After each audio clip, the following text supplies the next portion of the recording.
From New York, this is Democracy Now! It ain't over till every vote is counted. Every ballot is counted. We want all voting to stop. We don't want them to find any ballots at 4 o'clock in the morning. The presidential race remains too close to call as ballots continue to be counted in Pennsylvania, Michigan, Wisconsin, Nevada, Georgia, North Carolina, and other states. President Trump prematurely declared victory overnight and called for the halt to the counting of absentee ballots. But the counting continues. Meanwhile, it remains unclear who will control the Senate after Republicans had a stronger night than projected, but several races remain too close to call, and at least one is going to a runoff.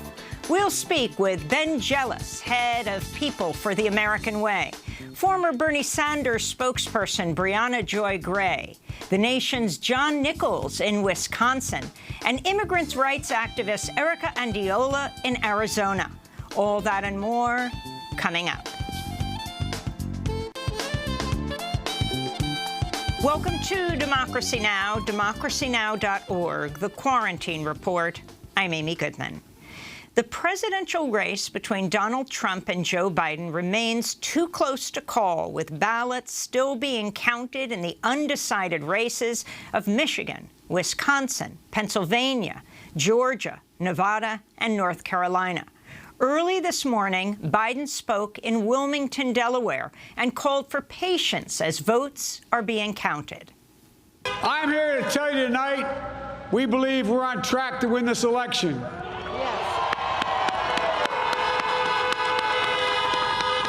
We knew because of the unprecedented early vote and the mail-in vote that it was going to take a while. We're going to have to be patient until the hard work of tallying the votes is finished. And it ain't over till every vote is counted. Every ballot is counted. Shortly before 1 a.m., Trump took to Twitter to accuse Democrats of trying to steal the election without offering any proof at all. Then, just after 2:20 a.m. Eastern, Trump addressed the nation from the White House. This is a major fraud in our nation. We want the law to be used in a proper manner. So we'll be going to the U.S. Supreme Court. We want all voting to stop. We don't want them to find any ballots at 4 o'clock in the morning and add them to the list, okay? It's a very sad moment. To me, this is a very sad moment, and we will win this. And as far as I'm concerned, we already have won it. So I just want Despite the president's charge, no evidence of fraud has emerged in any state. Historically, no state reports final election results on election night. Election authorities in Pennsylvania, Wisconsin, and Michigan have repeatedly warned prior to Election Day that it could take days to count the record number of early votes. Across the country, over 101 million people cast early votes, either in person or by mail, shattering every previous record.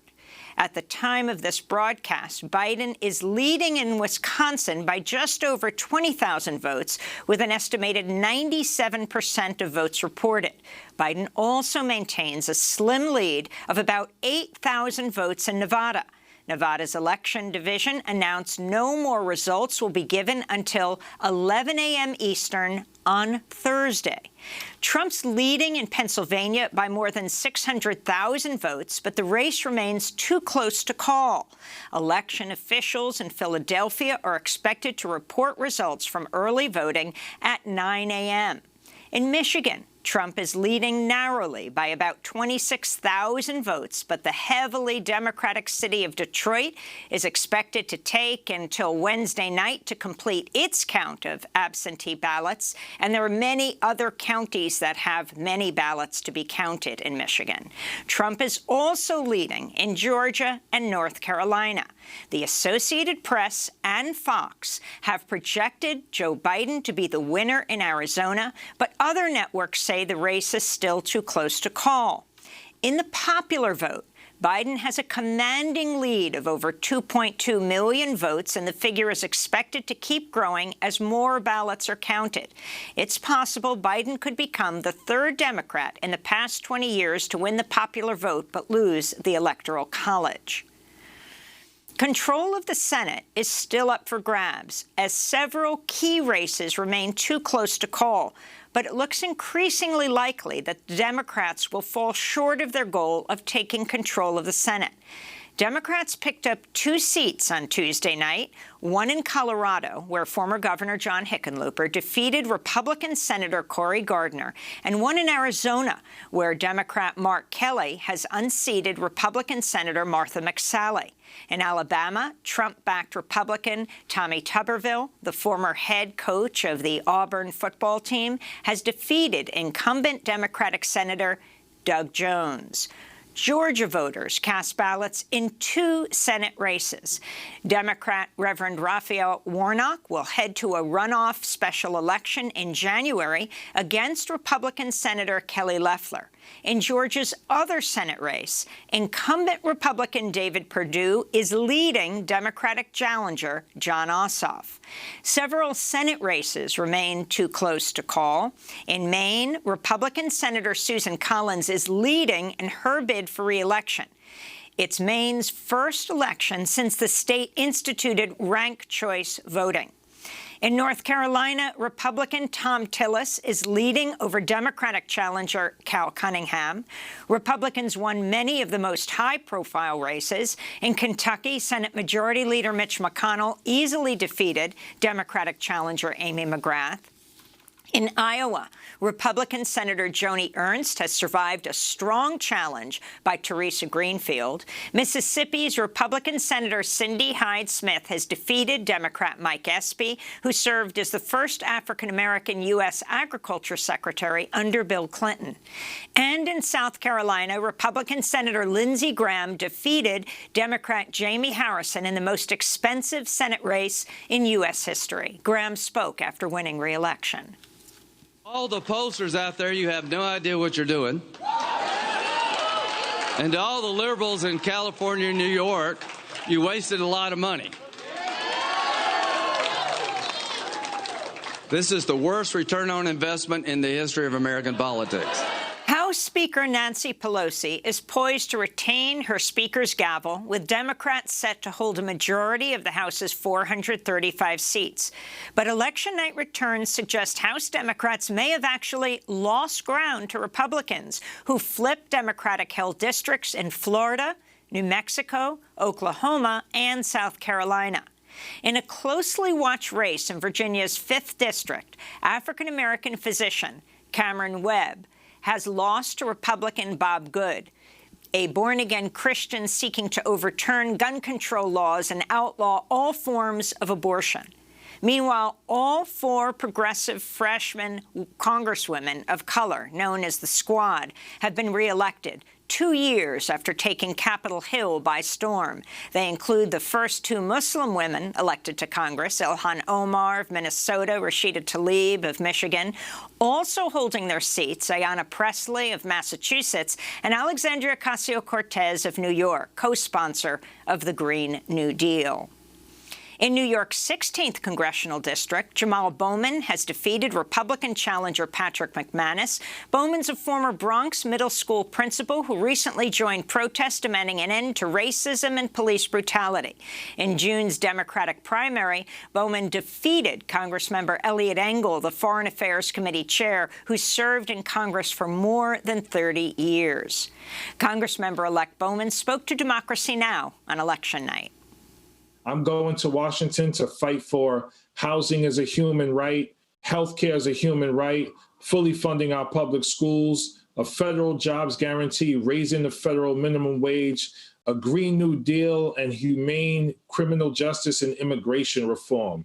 Also here in New York, Democrats Mondaire Jones and Richie Torres are set to become the first 2 openly gay black men elected to Congress, replacing lawmakers who are retiring after decades in Washington. Mondaire Jones spoke with Democracy Now! Election night.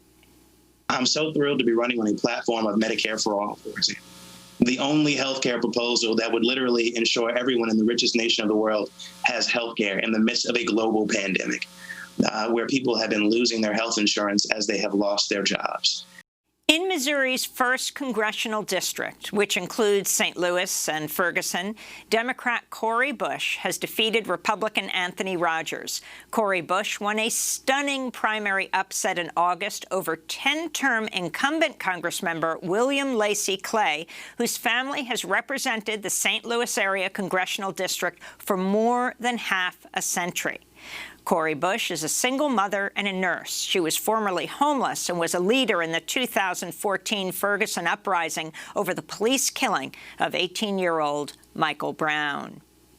In Georgia, Marjorie Taylor Greene has won the 14th congressional district. Her opponent, Democrat Kevin Van Osdol, withdrew from the race in September for personal reasons. Greene ran on a pro-gun, anti-immigrant, anti-choice platform and has embraced the QAnon conspiracy theory, which claims President Trump is secretly at war with a deep state cabal of Satan-worshipping elites who run a child sex trafficking operation. In Puerto Rico's gubernatorial race, Pedro Pierluisi has a thin lead over Carlos Delgado. The candidates are separated by less than 10,000 votes. Pierluisi is a member of the New Progressive Party, which supports statehood for Puerto Rico. Delgado of the Popular Party wants to keep Puerto Rico's status as a U.S. colony.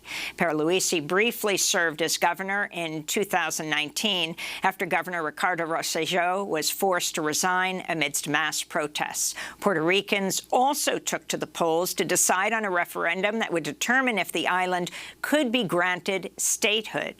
The New York Times reports support for the referendum led with about 52% of the votes. However, Congress would have to approve of any changes to Puerto Rico's political status. In other election news, the U.S. Postal Service Tuesday refused to comply with a federal court order to sweep mail processing centers and deliver mail-in ballots that may have been unaccounted for. The order came after USPS announced over 300,000 mail-in ballots nationwide could not be traced for delivery. The U.S. Postal Service had until 3:30 p.m. Eastern to conduct the checks and make sure all ballots could be delivered before polls closed. Instead, USPS said it would maintain its own inspection schedule. The order affected facilities in 12 postal districts across 15 states, including battleground states like Arizona and Pennsylvania, where mail-in ballots must be delivered by the end of Election Day in order to be counted. Postmaster General Louis DeJoy is a Trump megadonor who has come under fire for recent changes at the Postal Service that have caused widespread delays and sparked major concerns over mail-in ballots. In related news, the New York Times reports mail-in ballots cast by Black and Latinx voters are being rejected at higher rates than white voters, including in the battleground states of Georgia and Florida. Meanwhile, a network of activists calling itself the Protect the Results Coalition plans to mobilize in over 500 locations across the U.S. today against President Trump's false declaration of victory. The United States confirmed more than 92,000 new coronavirus infections on Election Day, one of the highest one-day tolls for any country during the pandemic. Over 1,100 COVID-19 deaths were reported across the U.S. on Election Day as hospitalizations reached their highest level since mid-August. Former Food and Drug Administration Commissioner Dr. Scott Gottlieb warns the U.S. should expect to see over 1,000 daily deaths from COVID-19 for a sustained period of time. Hurricane Eta has brought catastrophic damage to the Atlantic coast of Nicaragua and Honduras, with heavy rain and winds triggering inland flooding and landslides. The hurricane is the 28th named storm of 2020's record-breaking Atlantic hurricane season and one of the strongest storms to hit Central America since Hurricane Mitch killed thousands of people 2 decades ago. In California, ride-hailing app makers led by Uber and Lyft have succeeded in their $200 million campaign to prevent gig economy workers from becoming employees eligible for benefits and job protections. Proposition 22's passage by California voters is a stinging defeat for organized labor. The ballot measures were opposed by Human Rights Watch, which produced this video urging a no vote. Gig companies classify workers as independent contractors instead of employees. That allows them to circumvent federal and state labor protections, since independent contractors don't get minimum wage protections, guaranteed sick pay, or the ability to join a union. The gig companies also don't pay into Social Security or Medicare on behalf of the workers they classify as independent contractors. Oklahoma voters have rejected a ballot measure which would have ended the use of repeat sentence penalties for nonviolent crimes. The measure would have freed thousands of prisoners, a disproportionate number of them people of color. In Nebraska, voters have overwhelmingly approved a ballot measure capping payday loans at a 36% annual interest rate. Florida voters have approved a ballot measure to raise the minimum wage to $15 an hour by 2026. Mississippi voters have approved a new state flag with a magnolia flower replacing the Confederate battle flag emblem that had flown over the Mississippi state capitol since 1894. In Arizona and New Jersey, voters have approved ballot measures legalizing the possession and use of recreational marijuana for adults aged 21 and up. And in Oregon, Measure 110 has passed, making Oregon the first state to decriminalize low-level drug possession while legalizing the recreational use of psychedelic mushrooms. Oregon will use the savings from reduced prison time to fund crime prevention and addiction treatment programs. And those are some of the headlines. This is Democracy Now!, democracynow.org, the Quarantine Report. When we come back, the presidential race remains too close to call as ballots continue to be counted. We'll speak to Ben Jealous, head of People for the American Way, former Bernie Sanders spokesperson Brianna Joy Gray. We'll go to Wisconsin to speak with the nation's John Nichols, and we'll go to Arizona to speak with immigrant rights activist Erica Andiola. Stay with us.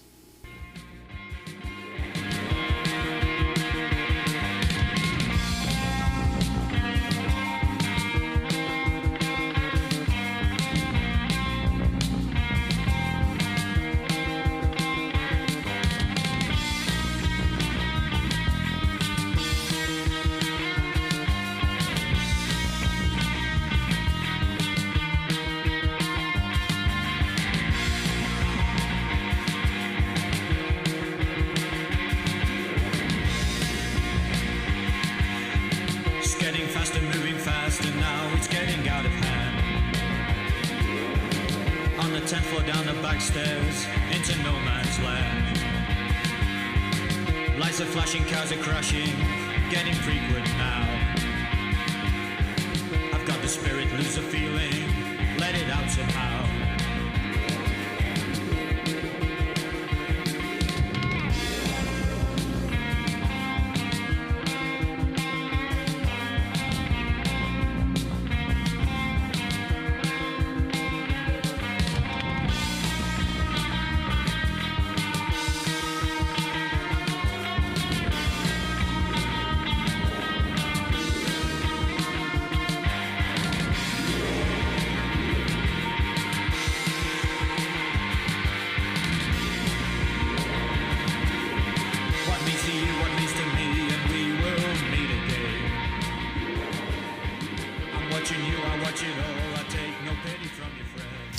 Disorder by Joy Division. This is Democracy Now!, democracynow.org, the Quarantine Report. I'm Amy Goodman in New York. My co-host Juan Gonzalez at his home in New Brunswick, New Jersey. The presidential race between Donald Trump and Joe Biden remains too close to call, with millions of ballots still to be counted in Michigan, Wisconsin, Pennsylvania, North Carolina, Georgia, Nevada, and other states. Earlier this morning, at around 2:20 a.m. Eastern, President Trump prematurely and falsely claimed victory. This is a major fraud in our nation. We want the law to be used in a proper manner. So we'll be going to the U.S. Supreme Court. We want all voting to stop. We don't want them to find any ballots at 4 o'clock in the morning and add them to the list, okay? It's a very sad moment. To me, this is a very sad moment, and we will win this, and as far as I'm concerned, we already have won it. So I just want to thank. Despite the president's charge, no evidence of fraud has emerged in any state. Earlier in the evening, about 2 hours before, Joe Biden said all votes should be counted. I'm here to tell you tonight, we believe we're on track to win this election. Biden. We knew because of the unprecedented early vote and the mail-in vote that it's going to take a while. We're going to have to be patient until the hard work of tallying the votes is finished. And it ain't over till every vote is counted. Every ballot is counted. Across the country, over 101 million people cast early votes, either in person or by mail, shattering all previous records. Many of those votes have not yet been counted in some states. At the time of this broadcast, Biden is leading by small margins in Wisconsin and Nevada. In Michigan, Trump is leading by just 13,000 votes. Trump has a large lead in Pennsylvania, but many votes from Philadelphia have not yet been counted, as well as surrounding areas throughout the state. Trump is also leading in Georgia and North Carolina, but both states remain too close to call. We begin our show with Ben Jealous, president of People for the American Way, former president of the NAACP. His op-ed was published in USA Today. It's headlined, "Election Chaos. Keep Calm, Keep Counting, and Get to Work." And we're joined by Brianna Joy Gray, former National Press Secretary for Bernie Sanders 2020. She's the co-host of the Bad Faith podcast and contributing editor to Current Affairs. She tweeted through the night, so we were fortunate to be able to talk to her today because she tweeted right through this morning. Ben Jealous, we're beginning with you. Election chaos, keep calm, keep counting, and get to work. Respond to what President Trump says. He declared victory and called the elections a fraud. Trump is a fraud. Let's be clear here. We have reason to be very, very hopeful. Joe has won every single state that was won in 2016 by Ms. Clinton. He's also won Nebraska. He's won Arizona, and there's huge buckets of votes to be counted in urban areas: Pittsburgh, Philly, Milwaukee, Detroit, Atlanta. It's not just that there's votes that are left to be counted in these states. A lot of the little areas have come in, but the big urban areas, there's huge buckets of votes to be counted. So, Trump did what we expected him to do, which was to try to perpetrate this fraud on the people of our country that he had won when he has not. And I would say to my fellow Dems and folks who voted against Trump, folks who voted for Biden, just keep calm. We've got this. We've always known that we would have to wait for every vote to be counted. We're just going to have to keep calm and count every vote. Well, let's talk about one of the first states that was called last night, and that was Florida. Now, we know that many thousands, if not over 1 million votes, this is before the election, well before. When you talk about voter suppression, who got to vote and who didn't initially, if you can talk about what you see happened in Florida, and particularly talk about the Latinx vote. It definitely didn't come out for Biden and Harris in the way the Democrats had predicted. When you dig into what's going on with the Latinx vote in Florida, you've got to acknowledge a couple of things. One is that Donald Trump heavily outspent Joe Biden in advertising on Spanish language media targeting Latinx swing voters all across the country. Last time I checked, it was 10-1. People for one of the things that we tried to do was to make up for that gap. And we found ourselves scrambling, trying to get dollars for instance, even statewide radio in Florida. So there was just a failure over the summer to really court Latinx voters, especially those who speak Spanish as their main language. The second problem was, frankly, one of relationship. If you talk to folks in the Venezuelan community, which is critical to winning South Florida, where Joe did not perform as well as he did throughout the state, it's kind of insane because Trump and Pence, from a policy perspective, have great antipathy for what that community wants. And yet the leaders will say, but we know them. You know, Pence made dozens of trips down here. Democrats just made a few at that point. And so, you know, you've got to kind of give it to Trump that from a marketing perspective, they've done a very good job of marketing themselves to Latinx voters in Southern Florida, despite the fact that they have Latinx children in cages on the border. And quite frankly, their policy interests are not in line, even with folks like in the Venezuelan community, you know, whose leaders were very supportive of them because they felt like they had a relationship. I wanted to bring Brianna Joy Gray into this conversation, again, former National Press Secretary for Bernie Sanders. Talk about your response as you saw the way things were unfolding, what you predicted, what you're seeing now. In a moment, we're going to be speaking with Erica Andiola in Arizona. It may well be this Republican state was flipped, fascinatingly. It was Fox that first called it, to the ire of President Trump. CNN has yet to call it. But you have Arizona that looks like it has been won by Biden, but you have the very close races in Georgia, in North Carolina, in Michigan, in Florida, in Pennsylvania. I mean, could you imagine what would happen if there wasn't a pandemic? Yeah, the tragedy of this election, regardless of what the outcome ends up being, is that it was ever this close at all. For months, for years, Democrats have accurately described Trump as a pox on the country, as someone who has undermined every norm, who has caused a great deal of hardship on specifically historically marginalized communities, and someone who has done little at all to stem off the worst effects of this global health pandemic from a health perspective and from an economic perspective. And yet here we are. And I think when you start to dig a little deeper, you see what's going on. This was an election in which the Democratic Party was very clear to put neoliberalism on the ballot. Donald Trump, Joe Biden was a candidate who bragged to his donors that nothing would fundamentally change. He ran clearly feeling with the plan to marginalize the left and to be very clear about the fact that he didn't feel like he needed to reach out and do that kind of outreach. And specifically, he failed in the ways that Bernie Sanders really excelled when it came to Latino voters.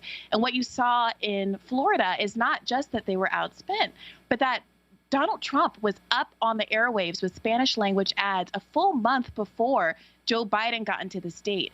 Choices were made about when to invest and to what degree. And those choices ignored, perhaps fatally ignored, the extent to which the Latino vote is not guaranteed and it has to absolutely be earned by building a relationship of trust over time. And when you look at Nevada, one of the reasons why Joe Biden has done much better in terms of the Latino vote there is because he got there earlier and spent more money in the state. And also, there's some reporting out of The Intercept that he was helped there by the fact that marijuana legalization was on the ballot, and that might have turned out more voters. So we're seeing some arguable correlation between pushing progressive policies and, of course, investing in communities in states going toward Democrats.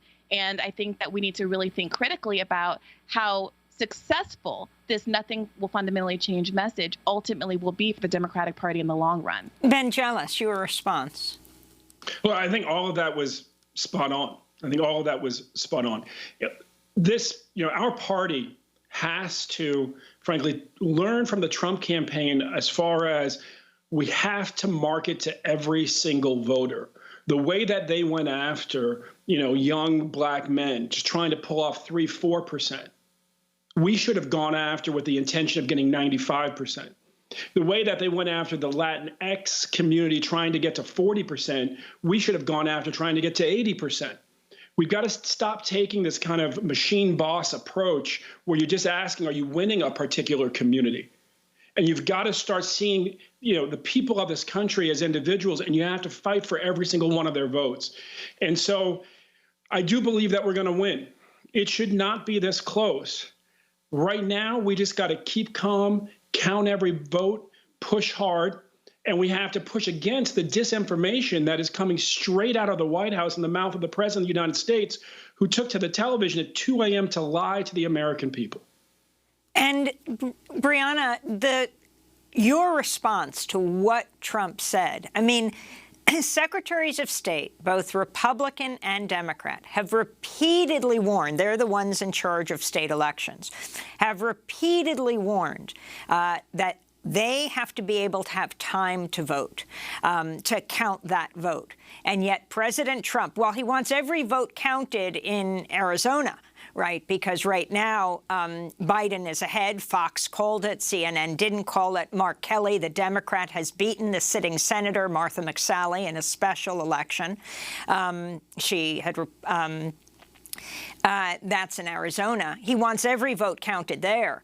But in Pennsylvania, where he has repeatedly gone after absentee ballots, calling them fraudulent, he wants the voting stopped. And interestingly, he said, and this is going to go to the Supreme Court. Like, forget the other courts that lead up to the Supreme Court. He's taking this, his suggestion was, to his court. Yeah, I mean, look, this was the game plan that a lot of very sensible folks warned about, right? Bernie Sanders predicted this almost word for word on the late night show earlier this week, right? And that's part of why it's so frustrating that this race was close to begin with, because as I also predicted on Bad Faith podcast, I said, if this is a landslide, Biden clearly wins and can declare victory and can claim victory, on Tuesday or Wednesday morning, then we're in good shape. But if there's any ambiguity here, we're at real risk that Donald Trump will try to railroad through a result of his liking. Because the reality is, and I think that Trump and the Republicans recognize, that they are a lot better at these kind of strategic fights. It's not that they're fair. It's not that they're legal. But Republicans are willing to scrape and fight for every advantage in a way that, as we just saw in the Amy Coney Barrett debacle, Democrats simply are not. And in a situation like this, where there is an ability to create ambiguity, even if there isn't, in fact, ambiguity, it's hard for me to imagine the steps that Democrats will take to prevent this from, going to a favorable court for Donald Trump, and for this being a redux of the year 2000 and the 2000 election, after which I would like to point out electoral forms were not put into place.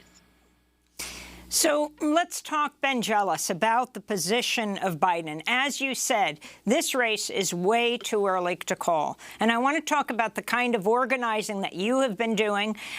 If President Trump refuses to accept the counting of the ballots, it's been amazing over the last few days to see that wall go up around the White House. First it was wire. And then it was a wall, preparing, not clear exactly for what. And I should say yesterday he had hundreds of people in the White House starting at 7 o'clock in the evening. Again, the issue of the White House becoming a hotspot, a super spreading event in itself. And they stayed until well after 2 in the morning when he gave his speech to cheers as he talked about his victory and the fraudulent election. But I wanted to go to the issues of Joe Biden. You ran for governor of Maryland, and the kinds of issues that you represented and the kind of issues that Biden really stayed away from. That's the issue of Medicare for all. Joe Biden said he would veto it if it came to his desk if he was president. I mean, if it came to his desk, that would mean that Republicans and Democrats would have had to have endorsed it. The issue of a Green New Deal, clear that he was not endorsing a Green New Deal. And also that whole issue of fracking that he once said he was against, and then said once said he was against and then said he was for. But do you think, rather than adopting a progressive position that would mobilize voters, it's not that progressives don't have somewhere else to go, especially when it comes to Trump. They can just decide not to vote. Joe Biden played his playbook. It looks like it's going to win the presidency for him. With that said, the playbook of the party has to shift. The party has to run towards the people of the country, has to run towards its base. Kamala, quite frankly, has much more of that in her. I've known her for years. And that has to be the future of the party, is to actually fight for every single vote, to be clear to working class men of all colors that we have a vision for your economic prosperity. Because right now you're seeing Trump get more men of every color than he should. And it's a real appeal to patriarchy. And you've got to replace that, frankly, with a strategy for how you're actually going to shore up people economically. Because when they're falling for the floor, they'll grasp for anything, including outmoded ways of being. We have to really fight for every Latinx vote. We've got to fight for every Black vote. We got to fight for every young person's vote. And that means that we have to be a party that is unabashed about pushing for a vision that actually saves the planet, provides health care for everybody, and again, provides a pathway to economic success for everyone in the country. We're supposed to be the party of FDR. Now, I'm hopeful. I'm hopeful that Joe Biden can be that president, even if he wasn't that candidate. What that's going to require is for us as a movement to push him to his better angels.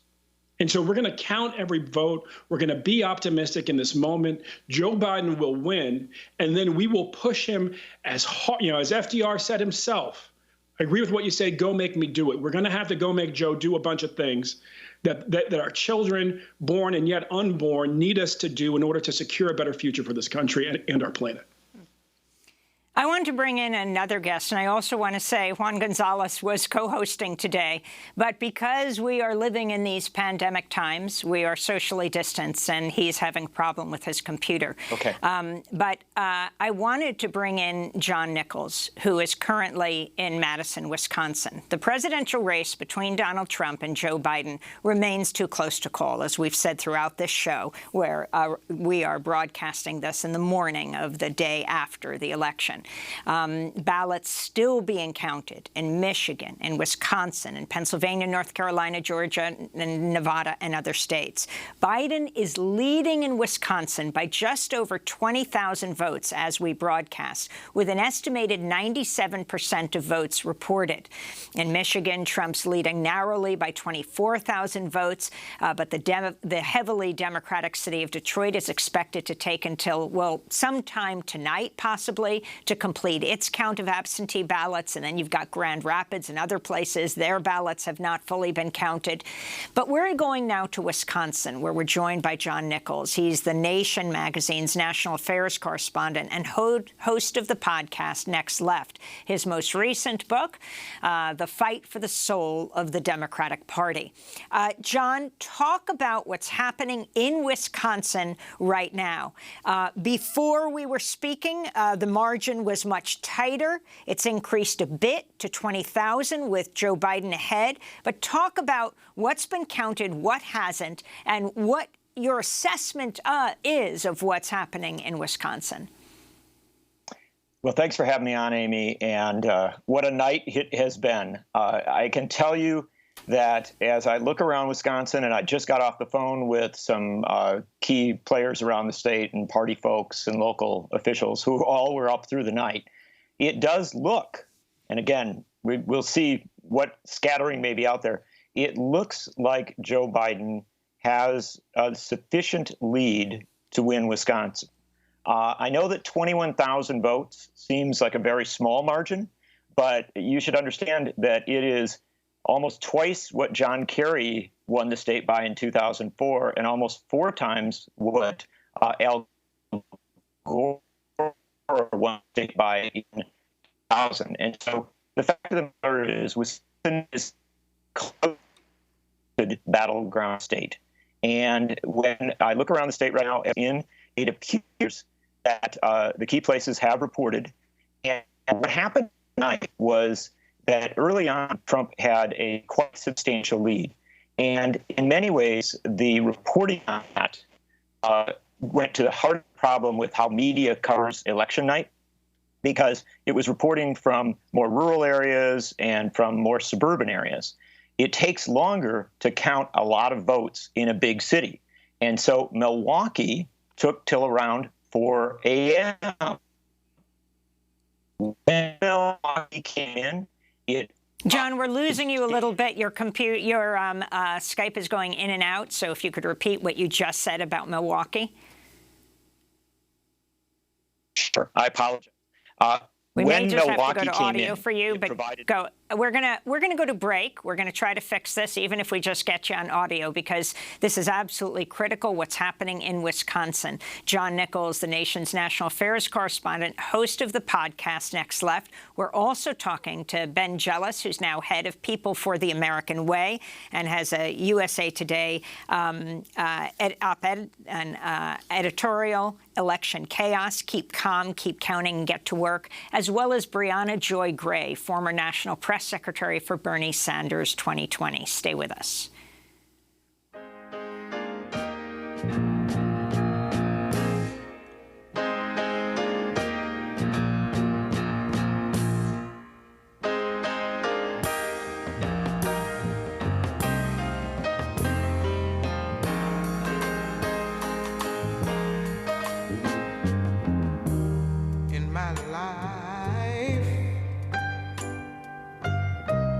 I've known lots of sorrow. In my time, I've suffered great pain. My poor heart has often been mended, but only to be broken again. As I face each new day, ever dreaming of a love that will last for all time. Yes, and I wonder, as I often wonder, how long will I wander this time?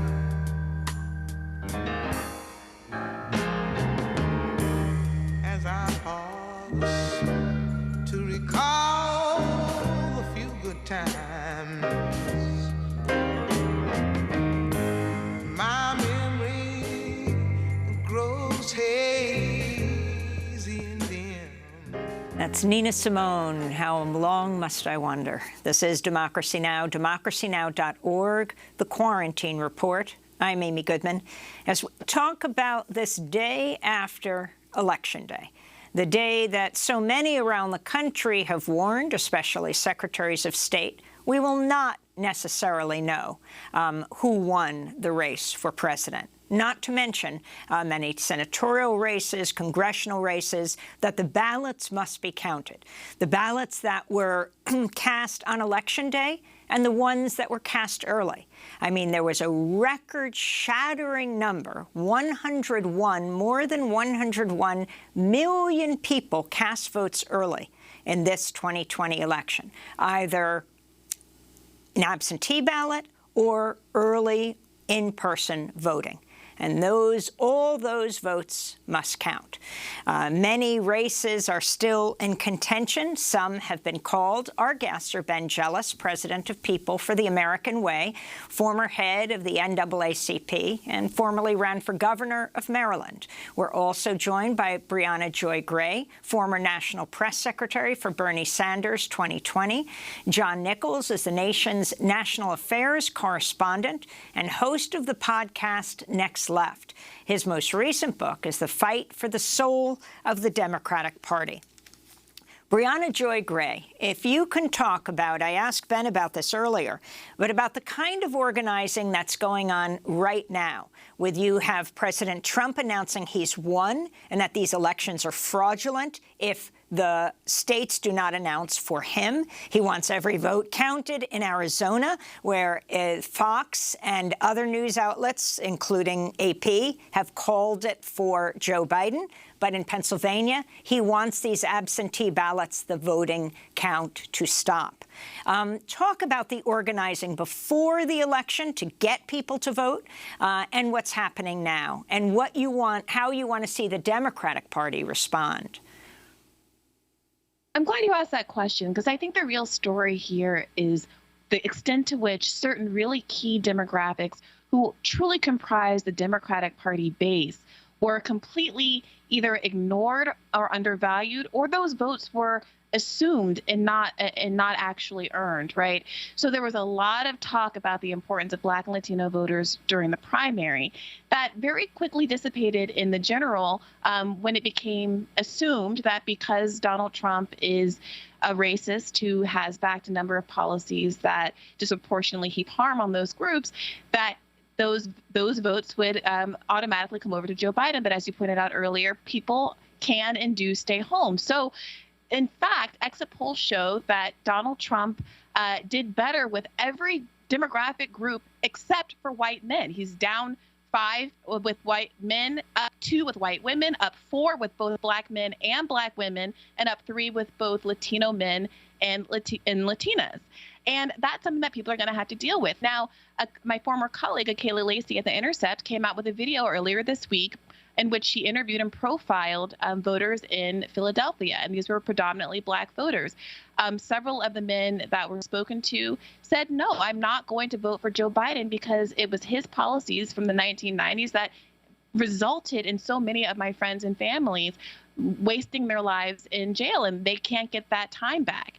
There were other Black voters that she spoke to who sighed in a kind of resigned fashion that said, yes, I'm going to vote for Joe Biden, but I'm not enthusiastic about it. So again, the crime here is that the vote is this close. And while we, Democrats are looking hopefully to the returns from these major urban areas that are Blacker and supposedly more Democrat than the rest of the state, it remains to be seen whether or not Joe Biden did enough to demonstrate that that Black voters faithfully voting for Democrats in 90+% numbers for the last 50 years has resulted in a sufficient return on that investment that they're going to do so again this time around.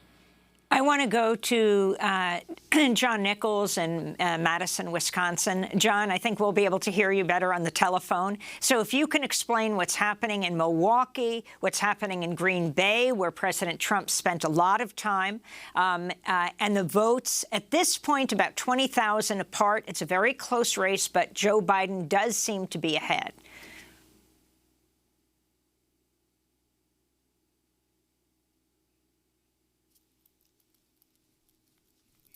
Looks like a very, very narrow margin, but it's important to understand that Donald Trump only won the state by around 22,000 votes 4 years ago.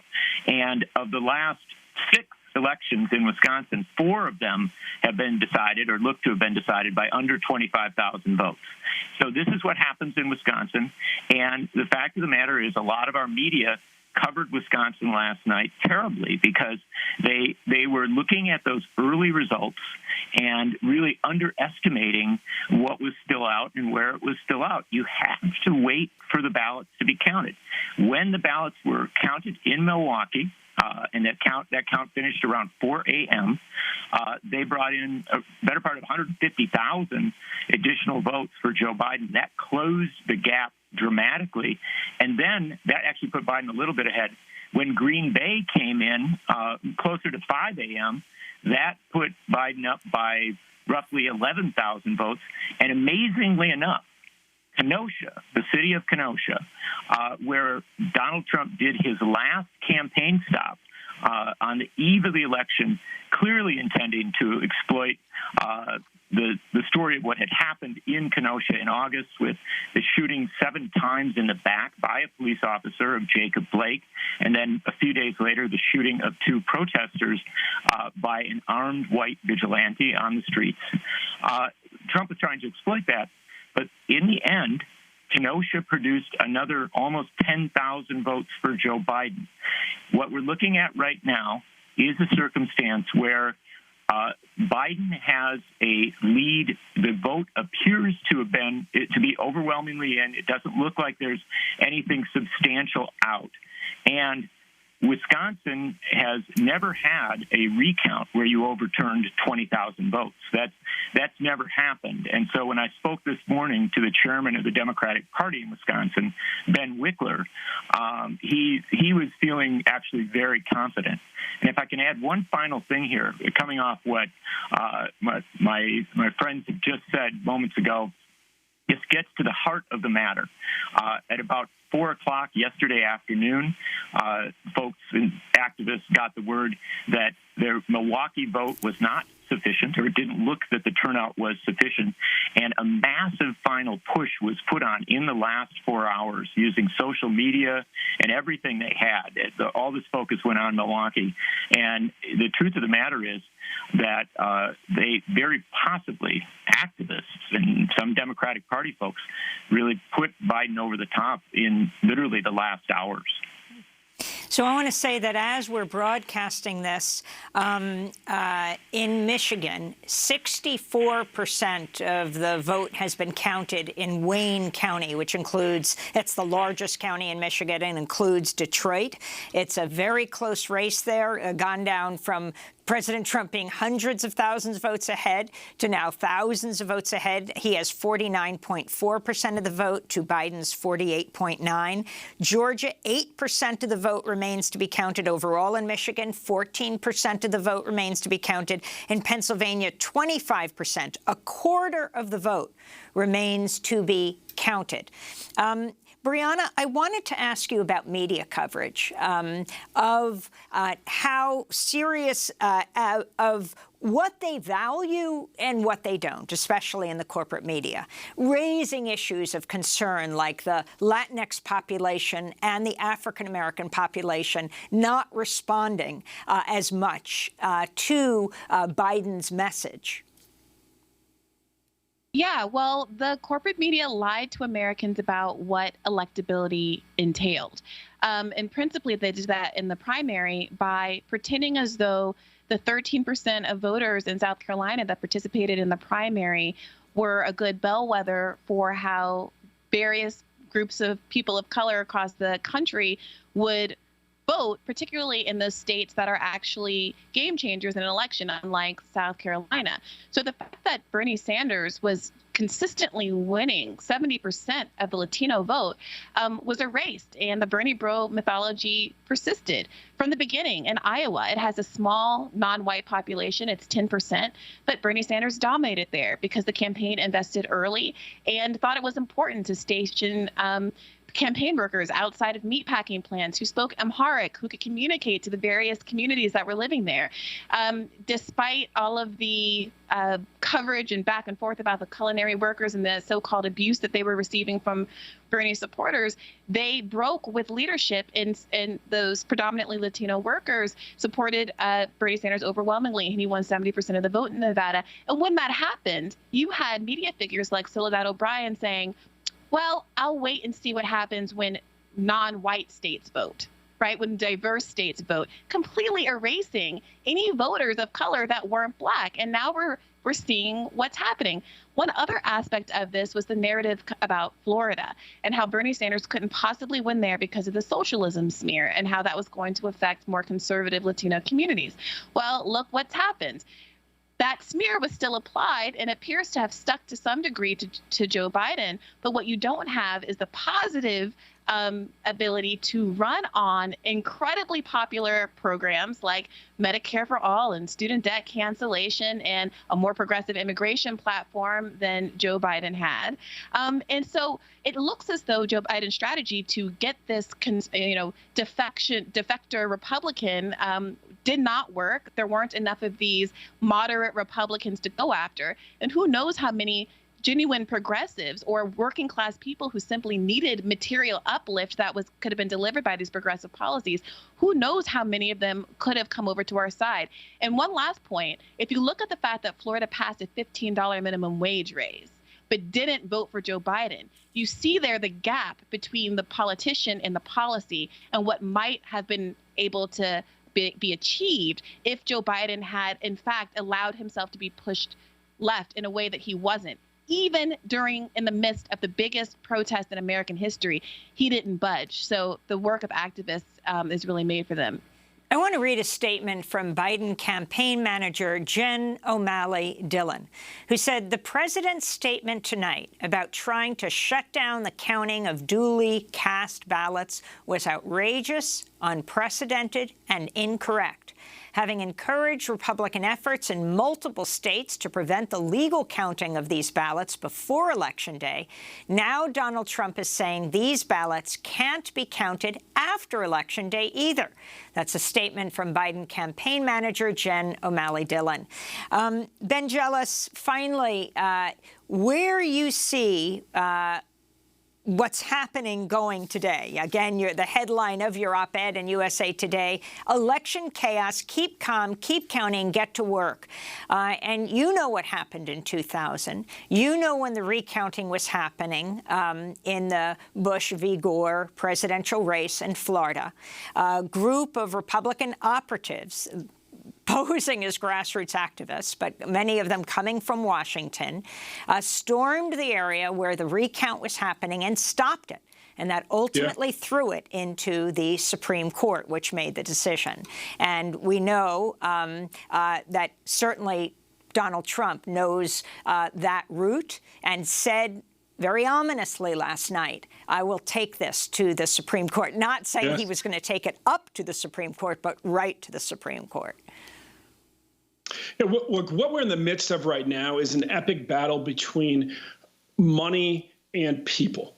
In our country, those are the two forces. You have folks who organize money and folks who organize people. Donald Trump has installed a far right-wing justice, his 6-1, pushed by organized money that is very keen on destroying the Affordable Care Act. On the other hand, Joe Biden has organized the American people. He has won the national popular vote. I think he's up more than 2 million at this point. And we've just got to keep calm because it looks like not only has he won the national popular vote, but he will win the electoral college vote too. What every American should be doing right now who's outraged by the president's attempt to steal this election and the special interests who are pushing him to do that and push through Amy Coney Barrett is to make sure that you're organized. The people can beat money every day, but you have to be organized. There will be protests across this country today in response to the president's outrageous comments last night. If you feel safe being at them, you should be at them. You should sign up with groups, whether it's People For or it's Move On or it's the NAACP or Color of Change. We've got to be organized in this moment. And then once we win, and I do believe we will win, we have to make sure that the national popular vote counts.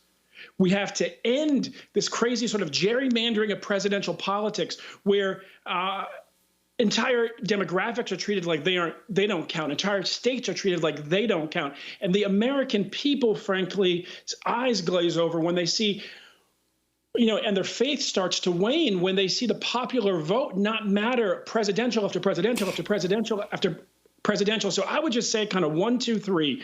We did step 5 seconds. 1, we turned out to vote. Step 2, make sure every vote is counted. And step 3, make sure that every vote matters. Ben Jealous, we want to thank you for being with us. President of People for the American Way, Brianna Joy Gray, former press secretary for Bernie Sanders, co-host of the Bad Faith podcast, and John Nichols of The Nation magazine, speaking to us from Wisconsin.